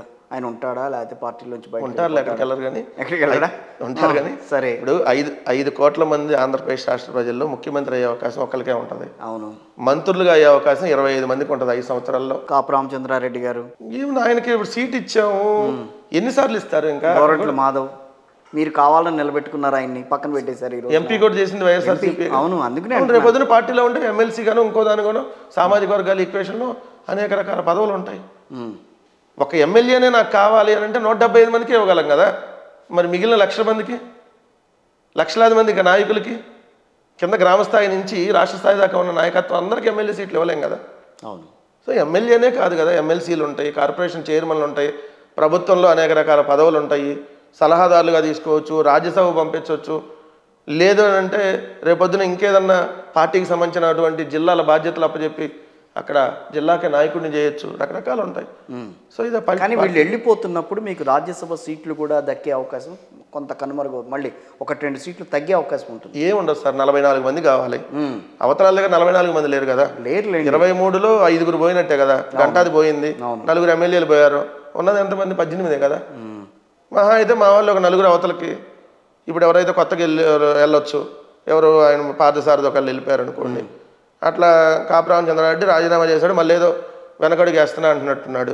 మళ్ళీ కంబ్యాక్ వచ్చే ఛాన్స్ కూడా ఉన్నట్టుంది పార్టీలోకి. తీసుకుంటారా? ఇప్పుడు పార్టీలో ఉన్న నాయకుడే కదా మొన్నటిదాకా. ఏదో ఆవేశంలో నేను మాట్లాడి వెళ్ళిపోయానని చెప్పి మళ్ళీ వచ్చి జగన్మోహన్ రెడ్డి గారిని కలిస్తే ఏముంది? నెల్లూరు చంద్రశేఖర్ రెడ్డి గారు ఇంకా అవుట్ ఆఫ్ సిలబస్. ఆయన out of syllabus. Cotton Reddy నెల్లూరులో ముగ్గురు ఆనం కానీ వాళ్ళందరూ అవుట్ ఆఫ్ సిలబస్. ఇంకా వైఎస్ఆర్సీపీకి వాళ్ళకి సంబంధం ఉండదు. సో ఆల్రెడీ ముందుగానే వాళ్ళు తెలుగుదేశంతో టచ్లో ఉంటాం. కోటన్ రెడ్డి, శ్రీధర్ రెడ్డి గారు. సో అదే వీళ్ళంతా వెళ్ళిపోతే కొంచెం రాజ్యసభ సీట్ల విషయంలో రాజ్యసభకి సార్ 3 రాజ్యసభకు 3 మళ్ళీ వైఎస్ఆర్సీపీ గెలవబోతుంది. ఈ ఆంధ్రప్రదేశ్ రాష్ట్ర చరిత్రలో ఎప్పుడూ లేని విధంగా ఒక పార్టీకి మొత్తం రాజ్యసభ సీట్లు రాబోతున్నాయి. అదే తెలుగుదేశం పార్టీకి ఈ 44 ఏళ్లలో 0 రాజ్యసభ ఉంటాం, ఇదే మొదటిసారి కాబోతుంది. ఎప్పుడు వాళ్ళకి 0 రాజ్యసభ లేదు. రాజ్యసభలో కనీసం అట్లీస్ట్ 1 ప్రాధాన్యత ఉండేది. ఈసారి అది కూడా ఉండదు. జగన్మోహన్ రెడ్డి గారు కొట్టిన ఒక్క దెబ్బకి మొత్తం కుదేలు వాళ్ళకి. రేపు ఎన్నికల్లో అసలు టీడీపీని ఉంచుతారా, టీడీపీని పక్కన పెట్టేస్తారా? ప్రజలు చెప్పాలి సార్. వైసీపీ ఏమనుకోలేదా పార్టీ ఉండకూడదు అసలు అని చెప్పి? ఏమనుకోలేదు, అనుకోవట్లేదు సార్. చంద్రబాబు ప్రతిపక్షం కావాలని నేను మనస్ఫూర్తిగా నేను ఒకటైతే కోరుకుంటున్నా, మా విజయాన్ని, మా సంపూర్ణ విజయాన్ని చంద్రబాబు నాయుడు గారు చూసి కుమిలి ఆడవాలి. చంద్రబాబు నాయుడు గారు ఆరోగ్యంగా ఉండాలి. 2024 ఎన్నికల్లో 14 ఏళ్ళు ముఖ్యమంత్రిగా చేశాడండి ఆయన. విభక్త ఆంధ్రప్రదేశ్ కానీ ఆంధ్రప్రదేశ్ కానీ 2024 ఎన్నికల్లో అలాంటి వ్యక్తిని మీరు ఎందుకు అంత కక్ష కట్టి ఆయన మీద ఆయన ఉండకూడదు, అసలు ఎక్కడ కనపడకూడదు అని చెప్పి డిసైడ్ అయిపోతున్నారు? ఆయన ఉంటేనే కదా సార్ ఎంటర్టైన్మెంట్. ఆయన వచ్చి సెల్ ఫోన్ కనిపెట్టా, తమ్ముళ్ళు ఈ క్వార్టర్ బాటిల్ కనిపెట్టింది నేనే, సాయంత్రం అయితే మీకు క్వార్టర్ వేసుకోవడానికి ఇబ్బందిగా ఉందా, అరాచక ప్రభుత్వం ఇట్లాంటి అంటే ఇల్లు కట్టించింది నేనే అని కూడా చెప్పాడు ఆయన. మీరు ఆడ కూర్చోడానికి కారణం నేనే అంటాడు, ఈ కెమెరాలను కనిపెట్టింది ఆయన అంటాడు. ఇంకా చంద్రబాబు నాయుడు గురించి మన చేతితో పురాణం ఎత్తాలి. టిట్కో ఇల్లు కట్టించాడు ఆయన, ఇప్పటి వరకు అవి అట్లాగే ఉన్నాయి. టిట్కో ఇల్లు ఆయన కట్టించుంటే ఆయన ఓపెన్ చేసేవాడు కదా, మా దాకా ఎందుకు వచ్చేది అవకాశం? ఆయన శంకుస్థాపన చేసి ఏదో ఒక 25% కట్టేసినట్టు కాదు కదా. ఇప్పటికీ కేటాయించలేకపోతున్నట్టు మీరు? లేదు సార్, 1,70,000 ఇళ్ళకి సంబంధించిందంటే 1,14,000 ఎంతో కేటాయింపులు ఆల్రెడీ అయిపోయింది. వాళ్ళందరూ కాంట్రాక్టులు, వాళ్ళు పెట్టిన బకాయిలు, మళ్ళీ ఎవరైతే అక్కడ ప్రజలకి వాళ్ళు ఎవరైతే ఇల్లు తీసుకున్నారో ఎందుకు ఇవ్వలేకపోతున్నారు అని చెప్పి అడుగుతున్నారు వాళ్ళు. టీడీపీ వాళ్ళే వచ్చి అడుగుతున్నారు ఇక్కడ. సార్ టిట్కో ఇల్లు 3 కేటగిరీలో ఉన్నాయి. ఆ కేటగిరీకి సంబంధించి వాళ్ళ దగ్గర డబ్బులు వసూలు చేసి ఇచ్చారు. ఏది బ్యాంకుల్లో కూడా లోన్లు పెట్టి 20 సంవత్సరాలు కట్టుకునేటట్టుగా ఇచ్చారు. అవన్నీ మేము తీసేసి 50,000 ఒక కేటగిరీకి, ఒక కేటగిరీకి 1,00,000, ఒక కేటగిరీకి ₹1 ఇచ్చి వాళ్ళకి ఇల్లు ఇచ్చాం. మళ్ళీ అక్కడ మౌలిక సదుపాయాలు కల్పించి వాళ్ళు కొన్ని ఓపెన్ చేశారు. అప్పుడు ఏది అసలు దానికి రంగు లేకుండా, లోపలేమి ఏదంటారు ఇన్ఫ్రాస్ట్రక్చర్ లోపల లేకుండా, అంటే రోడ్లు వేయాలి లోపల, డ్రైనేజీ, ఎలక్ట్రిసిటీ ఇవన్నీ లేకుండా తూతూ మంత్రంగా ఎలక్షన్స్ అప్పుడు మేము ఇస్తున్నామని చెప్పి 10 ఇల్లు ఓపెన్ చేస్తే మేము కట్టిన టిట్కో ఇల్లు ఎందుకు ఇవ్వలేదు అంటారు. మేము కట్టిన పోలవరం ఎందుకు పూర్తి కాలేదు అంటారు. మీరు పోలవరం కట్టేస్తే మళ్ళీ మేము కట్టే పనే ఉంది. నేను కట్టిన అమరావతి ఎందుకు పూర్తి కాలేదు అంటాడు. నువ్వు అమరావతి కట్టేశానంటే మేము కట్టేదే ఉంది. ఇంకా మీరుండే సచివాలయం కానీ మీరుండే భవనాలన్నీ కూడా మేము కట్టించి ఇచ్చినవే. 3 కట్టారు, కట్టింది మేము కట్టామని చెబుతున్నాం. మీరు కట్టింది 3 తాత్కాలిక భవనాలు, మేము ఈరోజు శాశ్వత భవనాలు కట్టాం. 15,004 సచివాలయాలు అట్ట అనుకుంటే. వర్షం వస్తే నీళ్లు గారే సచివాలయాన్ని మీరు కట్టారు. ఆ నీళ్లు గారకుండా జాగ్రత్తగా దాని మీద అన్ని సెట్ చేసి పైపై పోతలు పూసి పై కదా సార్, ఇంకా బద్దాలు శాశ్వతంగా నీళ్లు పడకుండా మళ్ళీ దాన్ని కొంచెం రిపేర్లు చేసి దాంట్లోనే ఉంటున్నాం. ఎందుకంటే ఏం చెప్తాం వాళ్ళకి. ఒకటైతే మాత్రం చంద్రబాబు నాయుడిని మనస్ఫూర్తిగా మేము కోరుకుంటున్నాం, మీరు రేపు ఎన్నికలు అయిపోయిన దాకా ఉండండి, ప్రశాంతంగా మా విజయాన్ని చూడండి, మళ్ళీ ఈవీఎంల వల్ల గెలిచామని చెప్పి తప్పుడు ప్రచారం మళ్ళీ చేయండి. ఇట్లాంటివన్నీ మీకు అలవాటే కాబట్టి అవన్నీ కూడా మనం చూడాలి అని అంటే చంద్రబాబు నాయుడు గారు ఉండాలి అక్కడ. ఈ మధ్య పవన్ కళ్యాణ్ గారి మీద మీ వాగ్బాణాలు తగ్గినట్టున్నాయి అందరివి. ఏం తగ్గలేదు సార్, ఇప్పుడు ఆయన 3గా చేసుకుంది, 4వ చేసుకుంటే మళ్ళీ మాట్లాడతాం. ఆయన ఎన్ని పెళ్లిళ్ళు చేసుకుంటే మీకు ఎందుకండి? నాకెందుకని అంటే కుదరదు కదా సార్. పార్టీకి ఎందుకని అంటే రాజకీయ జీవితంలో ఉన్నప్పుడు అన్నీ ఫేస్ చేస్తారు కదా. ఇప్పుడు నేను బిజినెస్లో ఉన్నాను అనుకోండి, దాన్ని ఏమన్నా ఇబ్బందులు వచ్చింది అనుకోండి, అవతల మళ్ళీ దీన్ని కూడా లాగుతారు కదా రాజకీయాల్లోకి. అట్లానే మరి పవన్ కళ్యాణ్ పెళ్ళిళ్ళు ఎందుకు మాట్లాడుకుని ఉంటారు? నువ్వు చక్కగా ఏమైనా పెళ్ళిళ్ళు చేసుకుంటే మాట్లాడరు. నువ్వు చేసినవన్నీ తప్పుడు కదా. ఒకళ్ళని పెళ్లి చేసుకొని ఇంకోళ్ళ పిల్లలు అంటావు. సరే మీకు పెళ్ళి అయింది కదా, మీకు పెళ్ళి అయినాక మీరు పిల్లలు కన్నారు కదా, నాకు పెళ్ళి అయినాక నేను పిల్లలు కన్నా. పవన్ కళ్యాణ్ పిల్లలు కన్నా పెళ్లి చేసుకున్నాడు, మరి ప్రస్తావించొద్దా? రాజకీయంగా ఎదుర్కోలేక పర్సనల్గా వెళ్తున్నారేమో. ఎవరు సార్ చెప్పులు తీసుకొని చెప్పులతో తంతా నా డాషుల్లారా పేకలు బిసి చంపేస్తా నా డాషుల్లారా అన్నాడు పోయాడు. అరే నువ్వు 3 చేసుకున్నావు తప్పు కదా, ఒకరితోన్నా చక్కగా ఉండు. నువ్వు పిల్లల్ని మార్చినట్టు రోజుకు రాజకీయ పార్టీతో మారుతావని అంటే మేమేమో చెడ్డాలమా? ఆయనేమో చేసినాడు మంచాడు, అన్నాడు చెడ్డాడు అంట. సర్లేండి, టాపిక్ డైవర్ట్ అవుతుంది. ఎప్పుడు ఎన్నికలు ఎట్లా అనుకుంటున్నారు ఏంటి? April 1st week or 2nd వీక్లో ఎన్నికలు జరగబోతా ఉన్నాయి. 175 + 25 పార్లమెంట్లకి వెయిటింగ్ ఫర్ ఎలక్షన్. ఎందుకంటే రోజు వీళ్ళు చేసే దుష్ప్రచారాన్ని ఎలక్షన్స్లోనే తిప్పికొట్టగలం కాబట్టి. మీరు సిద్ధంగా ఉన్నారు కాబట్టి వాళ్ళు కూడా మేము సిద్ధం అని పెడుతున్నారు. అప్పుడు మేము 175కు 175 గెలవడానికి మేము సిద్ధంగా ఉన్నాం. 175లో సింగిల్గా పోటీ చేయడానికి వాళ్ళు సిద్ధంగా ఉన్నారేమో అడగండి. మా మేనిఫెస్టోని ఇంటింటికి తీసుకొని వెళ్ళి మా మేనిఫెస్టోలో మంచి జరిగితే మాకు ఓటు వేయమని మేము సిద్ధంగా ఉన్నాం, మంచి జరిగితేనే మమ్మల్ని ఆశీర్వదించండి అని మేము అడగటానికి సిద్ధంగా ఉన్నాం, అడుగుతూ ఉన్నాం. మీరు అడగమంటే చంద్రబాబు నాయుడు గారిని, నీ 2014 నుంచి 19 దాకా నీ పరిపాలన చూసి ఓటు అడిగే దమ్ము నీకుందా? దేనికి సిద్ధం ఉండేవాళ్ళు?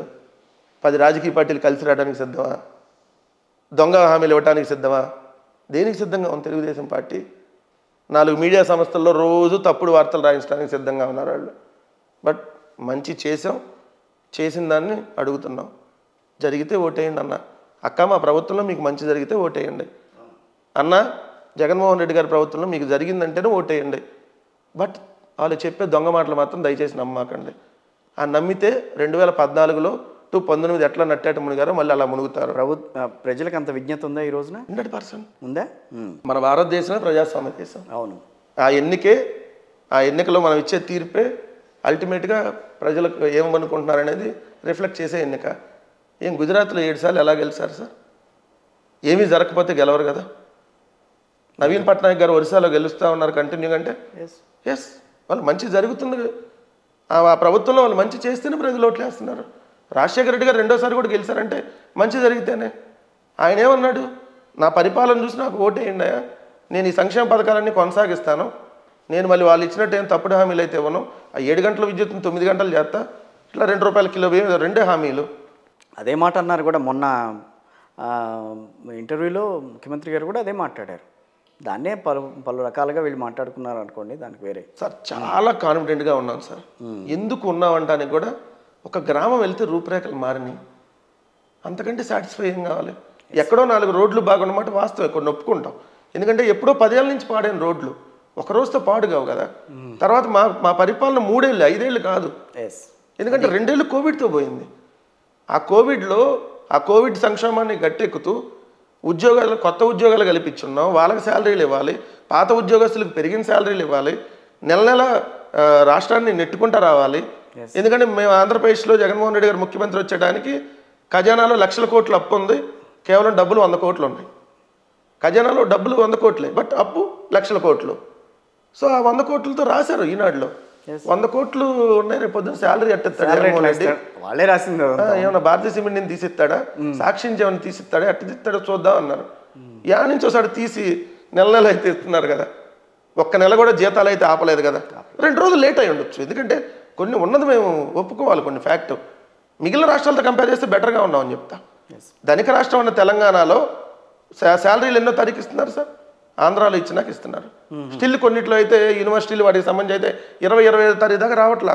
తెలంగాణలో ధనిక రాష్ట్రం. బట్ మరి విడిపోయిన రాష్ట్రం, ఇబ్బందుల్లో ఉన్న రాష్ట్రం అయినా కూడా ఒక్క నెల కూడా శాలరీలు ఎక్కడ ఆపలా. ఉద్యోగుల సంఖ్య పెరిగింది, 2 లక్షల మంది అదనంగా ప్రభుత్వం శాలరీలు పే చేస్తుంది. అయినా కూడా ఎక్కడ మేము వాళ్ళని ఎక్కడ డీవియేట్ కాకుండా ఇచ్చిన మేనిఫెస్టో పథకాలను అమలు చేస్తూ డెవలప్మెంట్ యాక్టివిటీ చేస్తూ జీతాలు ఇస్తూ ఇంత ప్లాన్డ్గా ఒక రాష్ట్రంలో అనుభవం లేని ముఖ్యమంత్రి మీరు అన్నట్టు. ఫైనల్గా మీరు ఎదుర్కొంటున్న సవాళ్ళు ఏంటి ఈ రోజు? వ్యతిరేక ప్రచారం. అంతేనా? ఎందుకంటే మీరు చేయొచ్చుగా. చెప్పాను కదా సార్, మాదంతా పాజిటివ్ అని. మా ద్వారా మంచి జరిగితే ఓటేయమంటారు, అదంతా పాజిటివ్. వ్యతిరేక ప్రచారం అంటే ఇక్కడ ఏం మంచి జరగట్లేదని చెప్పి ఒక దుష్ప్రచారం, దాన్ని ఫేస్ చేస్తున్నాం మేము. పోనీ ఏం చేశారని చెప్పుకుంటున్నారు? పోనీ మీరు అప్పుడు మేము ఇది గ్రామంలో నా సచివాలయం కట్టాం, రైతు భరోసా ఇవన్నీ ఇట్లా స్కూళ్ళు బాగు చేసాం, పోర్టులు, అదేవిధంగా ఫిషింగ్ హార్బర్లు, ఉద్యోగాలు ఇన్ని వచ్చినాయి. ప్రతి ఊర్లో 11-12 మందికి ప్రభుత్వ ఉద్యోగాలు ఇచ్చాం సచివాలయాల ద్వారా. 1,00,000 నమ్ముతున్నారా? మరి ఫ్యాక్ట్ కదా, నమ్మేది ఏముంది? ఇంకా మేము జరగంది అనేది నమ్మించడానికి ప్రయత్నించాలన్నా, జరిగింది వాళ్ళ కళ్ళ ముందు కనపడుతుంటే. సో అదొకటి వ్యతిరేక ప్రచారం. రెండోది ఇంకంతే అంతే అదే జగన్మోహన్ రెడ్డి గారి మీద వ్యతిరేక ప్రచారం జోరుగా కొనసాగిస్తున్నారు. కొంతమందిని పెట్టి 5,000 మందిని రిక్రూట్ చేశారు. నమ్ముతారా? 5,000 మందిని రిక్రూట్ చేసి తెలుగుదేశం పార్టీ ఆడే బస్సు ఎక్కుతాడు. 5,000 మందిలో ఒక ట్రైన్ ఎక్కుతాడు. ట్రైన్ ఎక్కి అయినాడు ఆంధ్రజ్యోతి పేపర్ తీసుకొని ఎక్కుతాడు. ఆడ విశాఖపట్నంలో ఎక్కాడు అనుకోండి, యువతలు గుంటూరు దాకా జర్నీ అనుకోండి, చాలు భోగిలు మారుతా ఉంటాడు. అది కూడా ఉందా? భోగిలు మారి చీ ప్రభుత్వం బాగాలేదంటాడు అనగానే వాళ్ళు ఎవడో ఒకడు ఉంటాడు మా గ్యాంటీ ఖచ్చితంగా. ఇప్పుడు ఆ భోగిలు తారసపడ్డారు అట్లాంటి వాళ్ళు రకరకాలు ఉన్నాయి సార్, అయితే కదా. అంటే అసలు ఆంధ్రాకి వాడికి సంబంధం ఉండదు. మళ్ళీ వేరే రాష్ట్రాలను రిక్రూట్ చేసి ఉద్యోగస్తులుగా వాళ్ళకు 4 నెలలు శాలరీలు ఎంత ఇస్తామని చెప్పి ఎలవెన్స్లు ఇచ్చి, అది కాంగ్రెస్ పార్టీ స్ట్రాటజీ కదా. ఇక్కడ కూడా జరిగింది తెలంగాణలో సేమ్. అక్కడ వాళ్ళ దాన్నే పట్టుకొని అక్కడ కూడా చేయాలన్న ఆలోచనతో పోతున్నారు. బట్ తెలంగాణలో ఓటమికి అయితే అది కారణం కాదు. టీఆర్ఎస్ ఓటమికి కేవలం క్యాండిడేట్స్, దళిత బంధు, ఇలా కొన్ని అంశాలు, పథకాలు వాళ్ళ గ్రౌండ్ లెవెల్లో రీచ్ కాల. మాది గ్రౌండ్ లెవెల్లో జాగ్రత్త అయితే అక్కడ ఉంది. మాది గ్రౌండ్ లెవెల్లో రీచ్ అయింది. ఒక సిస్టమ్ ఉంది. ఇప్పుడు చూడండి, ఇక్కడ లైన్లు ఎంత నిలబడుతున్నారు. ఏదన్నా పథకం కావాలంటే లైన్లు కిలోమీటర్ క్యూలు ఉన్నాయి. మా దగ్గర అది లేదు కదా. ఇంటికి వచ్చి అప్లై చేసి పథకం ఇచ్చి వెళ్తున్నారు. సో చాలా డిఫరెన్స్ ఉంది కదా. సో వాళ్ళు ఇన్ని రకాల వ్యతిరేక ప్రచారం చేసుకోండి సార్. సో వ్యతిరేక ప్రచారం ఒక్కటే ఎదుర్కొంటే చాలు వైఎస్ఆర్ కాంగ్రెస్ పార్టీ. అంతే. వాళ్ళు చేసేటటువంటి వ్యతిరేక ప్రచారాన్ని తిప్పికొడుతూ మనం చేసినటువంటి మంచిని డోర్ టు డోర్. ఈరోజు నేను కూడా ఒక కార్యకర్తగా చెప్తా ఉన్నా, ప్రతి ఒక్క వైఎస్ఆర్ కాంగ్రెస్ పార్టీ కార్యకర్త ఈ 70 రోజులు మనం చేయాల్సింది ఏంటంటే, మీరు ఒక 10 ఇళ్ళో 5 ఇళ్ళో ప్రతి ఒక్క కార్యకర్త 5 ఇళ్ళే పెట్టుకోండి, లేదంటే 10 ఇళ్ళే పెట్టుకోండి, లేదా రోజుకు 2 ఇళ్ళే తిరగండి. మీ చుట్టుపక్కల ఉన్న ఇళ్ళకి వెళ్ళి, అన్న మా ప్రభుత్వం ద్వారా మీకు ఇవన్నీ అందినయా లేదా అన్న స్టిక్కర్లు పెట్టారుగా, మళ్ళీ చెప్పాల్సిన అవసరం. అమ్మ ఇవన్నీ మళ్ళీ మీకు కొనసాగుతాయి జగన్మోహన్ రెడ్డి గారు వస్తే, ఇంతకంటే ఇంకా ఎక్కువ మంచి చేస్తారు. 5 ఏళ్లలోనే ఇంత మంచి జరిగితే ఇంకో 5 ఏళ్ళు ఇస్తే ఎంత మంచి చేయగలరు? సో వాళ్ళు చెప్పేయని నమ్మకండి. వాళ్ళు మీకు రేపొద్దున రుణమాఫీ చేస్తామంటారు, లేదంటే ఉచితంగా బస్సుల్లో ప్రయాణం అంటారు, లేదా నెల మహిళలకు డబ్బులు ఇస్తామంటారు, సిలిండర్లు ఇస్తామంటారు. సో వాళ్ళు రకరకాల హామీలు తెలుగుదేశం పార్టీ ఇస్తుంది. బట్ చేసేటటువంటి అవకాశం ఉండదు. చేసినటువంటి వ్యక్తిని నమ్మండి. ఏదో వస్తే చేస్తానని మభ్యపెట్టేటటువంటి వ్యక్తిగా చంద్రబాబు నాయుడు గారు అనేక సందర్భాల్లో ఆయన చూశారు. ఆయన ఫెయిల్ అయ్యాడు అన్ని సందర్భాల్లో. ఎందుకంటే అంతకుముందు కూడా 2014-19 దాకా అదే చూపించారు చేస్తున్నామని చెప్పి. సో అలాంటివి నమ్మొద్దని చెప్పి మనం ప్రచారం చేద్దాం. మనకి ఎక్కువ మీడియా సంస్థలు లేవు, ఉన్నది ఒక్కటే, అందరికీ తెలుసు. మైనస్లు సార్ మా మైనస్ అంటే ఏం లేదంటాను సార్. ఎందుకు అదే ఎట్లా చెప్తారు అంటే నెగిటివ్ ప్రచారం చేయకపోవడం కూడా మా మైనస్. మీరు అన్న లెక్కలు ఆలోచిస్తారు. అమరావతిని రాజధానిగా చేస్తానని కాదని అన్నారు. చేయలేంగా. మేము అమరావతి 3 రాజధానులను తీసుకొచ్చారు. 3 రాజధానులకు సంబంధించి ఆల్రెడీ ప్రక్రియ స్టార్ట్ చేస్తున్నాం. అమరావతి రాజధాని చేయలేదని ఎట్లా అంటారు? లోక్సభలో మీరు, శాసనసభలో మీరు దానికి ఒప్పుకున్నారు కదా. మేము ఒప్పుకున్న అమరావతి రాజధానికి కాదు, విజయవాడ రాజధానికి. విజయవాడ రాజధాని తేడా ఉంది దానికి దీనికి. అవునా? వికారాబాద్ రాజధానికి హైదరాబాద్ రాజధానికి ఎంత తేడా ఉందో, విజయవాడ రాజధానికి అమరావతి రాజధానికి అంత తేడా ఉంది. సెప్టెంబర్ 4, 2014 హైదరాబాద్లో ఉంది అసెంబ్లీ. ఆ రోజు ప్రతిపక్ష నాయకుడిగా జగన్మోహన్ రెడ్డి గారు ఆ రోజు అసెంబ్లీలో మాట్లాడిన మాటలు ఒకసారి మీరు రిపీట్ చేసి చూసుకోండి. ఆ రోజు ప్రకటన చేసేసారు డైరెక్ట్గా. అవును. ప్రకటన చేస్తే అదేంటి చర్చ జరిగినాక ప్రకటన చేయాలి కదా అన్నారు. లేదని ప్రకటన చేసినాక ఎస్ మేము మనస్ఫూర్తిగా ఒప్పుకుంటున్నాం, 30,000 ఎకరాల ప్రభుత్వ భూమి దగ్గర పెట్టండి, అప్పుడు జర్నలిస్టులకి, మధ్యతరగతి వాళ్ళకి, చిన్న చిన్న వ్యాపారస్తులకి తక్కువ రేటుకి ఇవ్వడానికి అవకాశం ఉంటుంది. సో డెవలప్ చేసుకుందాం అన్నమాట వాస్తవం. అది విజయవాడ క్యాపిటల్. ఆ రోజు అనౌన్స్ చేసింది విజయవాడ కేంద్రంగా రాజధాని. తర్వాత 3 నెలలకి నడుచుకుంటూ అది పరిగెత్తుకుంటూ డిసెంబర్ వచ్చేటప్పటికి 29 గ్రామాల రాజధాని అయింది. ఇప్పుడు విజయవాడ రాజధాని కాదు, గుంటూరు రాజధాని కాదు, 29 గ్రామాల రాజధాని. దానికి మేము వ్యతిరేకం అంటున్నాం. ఉన్న నగరాన్ని అభివృద్ధి చేసుకొని విజయవాడ గుంటూరుని కలిపేటటువంటి అభివృద్ధికి ఇప్పటికి కూడా మేము సిద్ధంగానే ఉన్నాం. అందుకని వాటన్నిటిని అక్కడ మంగళగిరి తాడేపల్లిని కార్పొరేషన్ చేసాం, 2 కలిపి. వాళ్ళు ఏమంటున్నారు, ఓన్లీ 29 గ్రామాలే ఉండాలి, కార్పొరేషన్తో సంబంధం లేదు అంటున్నారు. సో మేము 29 గ్రామాల రాజధానికి వ్యతిరేకం. అక్కడ ఒక నగరాలను కట్టడానికి మేము వ్యతిరేకం, అమరావతి ప్రాంతానికో. సో మీ వ్యతిరేక ప్రచారాన్ని తిప్పికొట్టే ప్రయత్నం చేస్తున్నారు. ప్రభుత్వంలో జరిగిన అభివృద్ధిని కూడా మీరు ప్రజలకి తెలియచెప్పే ప్రయత్నం అయితే జరుగుతుంది సార్. ఇంకో 70 రోజులు వెయిట్ చేయాలన్నమాట. ఆబ్వియస్లీ చేయాల్సిందే కదా, ఎందుకంటే ఎన్నికలు అనే దానికోసం ఖచ్చితంగా అభ్యర్థులు ఎంత వెయిట్ చేస్తారో, పోటీ చేసేటటువంటి అభ్యర్థులు ఎన్నికలు ఎప్పుడు వస్తాయి, ఎప్పుడు మళ్ళీ రిజల్ట్ వస్తాయి, ఎప్పుడు గెలుస్తామని ఎంత ఆతృతగా ఎదురు చూస్తారో. ఈరోజు ప్రతి కార్యకర్త కూడా నిజంగా మెజారిటీ ప్రజానికం తొందరగా ఎన్నికలు వచ్చేసి ఏదైతే వాళ్ళు చేస్తున్నటువంటి దుష్ప్రచారాన్ని తొందరగా తిప్పికొట్టాలనుకుంటున్నారు. అప్పటికి మళ్ళీ చేయలేరుగా, 5 ఏళ్ళకి మళ్ళీ చేయాల్సిన వాళ్ళు. సో అందుకనే జగన్మోహన్ రెడ్డి గారు క్లియర్గా ఉన్నాడు, క్లారిటీగా ఉన్నాడు. ఒకవైపు ఉన్నాడు, మిగిలిన రాజకీయ పార్టీలన్నీ ఒకవైపు ఉన్నాయి. ఈ ఒకవైపు ఏంటంటే ప్రజల వైపు ఉన్నాడు ఈయన. మళ్ళీ హస్తం చూపిస్తే మళ్ళీ ఆయన కాంగ్రెస్ పార్టీ అంటారు. కాదు, అందరికీ చేతులు ఉన్నాయి, అంతే అవదు కదా. సో జగన్మోహన్ రెడ్డి గారు పేదల పక్షాన ఉన్నాడు. పైన చూడు కింద గుద్దు, పైన ఫ్యాన్ గుర్తు చూసి కింద ఒకటేమని కోరుతున్నాం కింద ఈవీఎంలో. సో డెఫినెట్లీ ప్రజలు మంచి తీర్పిస్తారు. థ్యాంక్ యూ వెరీ మచ్ అండి వెంకటరెడ్డి గారు.